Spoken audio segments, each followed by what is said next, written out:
It is Thursday, March 25th, 2021, and you are tuned into DIRTRACKR Daily. I'm Justin Fiedler. Today we've got the entry list for the World of Outlaws Sprint Cars at Bristol. We preview the ASCS and POWRi weekends. There's a new full-time USAC Silver Crown driver and more, so let's jump in. We talked on Tuesday about the World of Outlaws late model series entry list for Bristol, and yesterday we got the list for the sprint cars. That weekend at Bristol takes place April 22nd through the 24th. The accepted invite list includes 38 drivers, and they are Jacob Allen, Logan Schuchart, David Gravel, Wayne Johnson, Brock Zierfoss, Brent Marks, Tyler Courtney, Jason Sides, James McFadden, Derek Hagar, Ian Madsen, Craig Kinzer, Justin Peck, Donnie Schatz, Sam Haferteep Jr., Sheldon Hodenshield, Gio Scelzi, Parker Price Miller, Paige Polyak, Ryan Taylor, Brian Brown, Paul McMahon, Rico Abreu, Jack Hodenshield, Kerry Madsen, Corey Eliason, Tucker Klossmeyer, Mason Daniel, Carson Macedo, Austin Wheatley, Brad Sweet, Kyle Larson, Spencer Baston, Tim Schaefer, Scotty Thiel, Aaron Reitzel, Linton Jeffrey, and Dustin Daggett. I've already seen some complaints about who's on the list, which I find a little strange at this point. You're basically getting the full list of Outlaws, quite a few of the All-Star regulars, and a bunch more guys, including Brownie, Rico, Gio, Larson, and Baston. It's important to remember that while the All-Stars are off that weekend, a lot of other sprint car tracks and series are not off. So guys that are running for championships elsewhere were not going to be able to make the trip. And when you look around the country, both the IRA and ASCS are racing that weekend, as are Attica, Knoxville, Port Royal, Williams Grove, and Lincoln. And that's just a few examples. That's not even all of the examples. So there's plenty of places to race that weekend, and guys have a ton of options, and especially those guys that are running for those championships, they weren't going to be there anyway. As for Larson, there is a NASCAR race that weekend, but it isn't until Sunday at Talladega, so he shouldn't have a problem racing both nights at Bristol in the sprint car before going to Dega on Sunday. I think it's a very nice field of cars. We should see some great competition both nights. 5 drivers in the field actually have experience in a sprint car at Bristol, going back to the 2000 and 2001 races there. They are Donnie Schatz, Jack Hodenshield, Tim Schaefer, Paul McMahon, and Jason Sides. You can find the full list of drivers in the transcript for this podcast episode at DIRTRACKR.com or in the piece posted at worldofoutlaws.com. If you haven't seen it yet, Ryan McGee and ESPN did a really neat slideshow for the Bristol Dirt Track build. It includes a bunch of photos, some neat videos, there's commentary in there from McGee and those building the track, and a bunch more. They kind of run you through the whole process to build the track. They talk some dirt racing basics and more. If you want to check it out, find at ESPN McGee, that's ESPN MCGEE on Twitter, or you can click the link I retweeted with the Dirt Tracker Twitter account yesterday. After 2 shows last weekend at Devil's Bowl to open the season, the ASCS sprint cars were supposed to be back starting tonight for 3 more races, but tonight's action at Super Bowl Speedway in Texas has been postponed due to rain.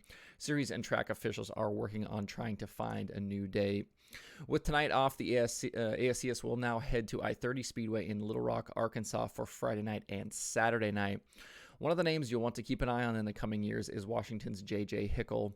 He's already had some success on the West Coast, and he shocked the ASCS field by sweeping Devil's Bowl last weekend. He's a rookie with the series in 2021 and is chasing the championship. He beat Seth Bergman and Blake Hahn on night 1 last week, and Dylan Westbrook and Roger Crockett on night 2. Heading into this weekend, Hickle leads the point standings over Matt Covington, Scott Boguski, Roger Crockett, and Blake Hahn. I-30 has been a staple for the ASCS with 3 appearances in 2020 at the Arkansas track. Sam Haferteep won 2 of those races last year, with Derek Hagar the other winner. Besides a full field of series regulars, we'll also see veteran Tim Kading in action with the ASCS over the next couple of nights. He's going to pilot the 77X for the Hills Racing team, as regular driver Alex Hill has a school commitment she cannot miss. If you can't be at I-30 Friday and Saturday, both Flow Racing and Racing Boys are streaming the races live. For more weekend details, visit ASCSracing.com. Also back starting tonight for a busy weekend are the POWRi National Midgets. The 4-race Turnpike Challenge starts tonight at Creek County Speedway before heading to I-44 Riverside on Friday and Saturday, and then closing out on Sunday at Shane Stewart's Port City Raceway. Buddy Kofoid is the current series points leader following the opening 2 races at Monarch Motor Speedway last weekend. He swept the weekend and will be back for all 4 shows for the Turnpike Challenge this weekend with his Keith Kunz Motorsports team. Cannon McIntosh and Dazen Pursley trail him in the standings, with those two drivers both getting podium results both nights at Monarch. Defending series champion Jake Newman currently sits 5th in the standings after a 4th and a 7th at Monarch. Creek County was rained out in 2020 while Logan Seavey and Buddy Kofoid split the I-44 Riverside races for the Turnpike Challenge last season. Logan Seavey is also the most recent winner with POWRi at Port City. If getting to the racetrack isn't an option for you this weekend to see the POWRi races, MAV TV Plus will have live streaming coverage of all 4 nights. For more info, visit POWRi.com. That's POWRI.com.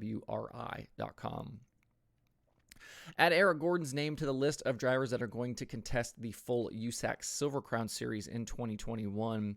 Announced yesterday, he will run the full schedule for Brad and Tara Armstrong and their number 99 machine.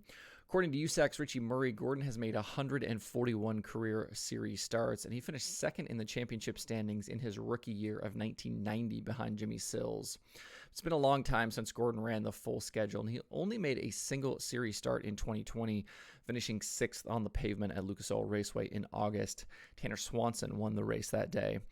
The Armstrong team will run Beast chassis for the paved races and DRCs for the dirt, with Claxton Toyotas supplying the horsepower.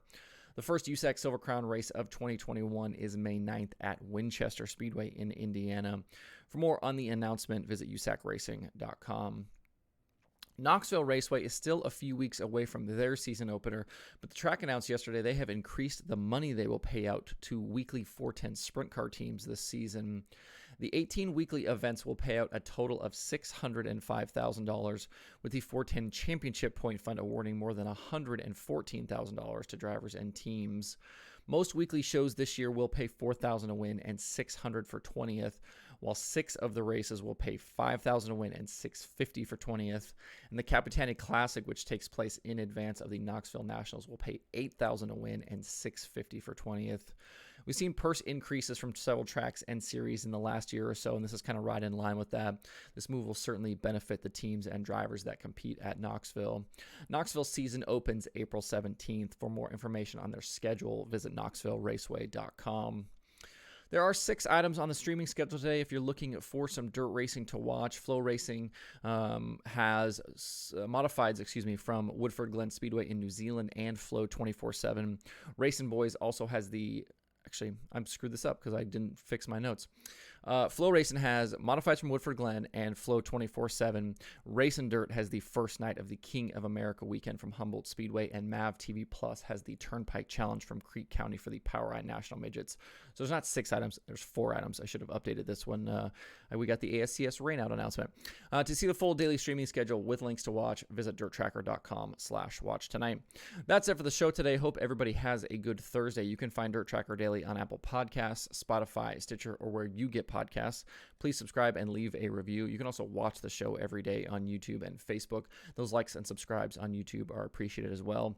If you or someone you know is hearing impaired, don't forget that I post those transcripts of the daily shows to the website each day. You can find links to the transcripts at DIRTRACKR.com/daily. If you'd like to email the show, you can do so at info@DIRTRACKR.com. I do check those every single day. You can follow DIRTRACKR on Twitter, Instagram, Facebook, and TikTok at DIRTRACKR. You can check out the website for all kinds of cool dirt racing stuff by visiting DIRTRACKR.com. If you'd like to get email updates from DIRTRACKR, you can sign up at DIRTRACKR.com/newsletter, and you can follow me personally on Twitter at Justin_Fiedler. Thanks everybody for tuning in. We'll see you tomorrow for more DIRTRACKR Daily.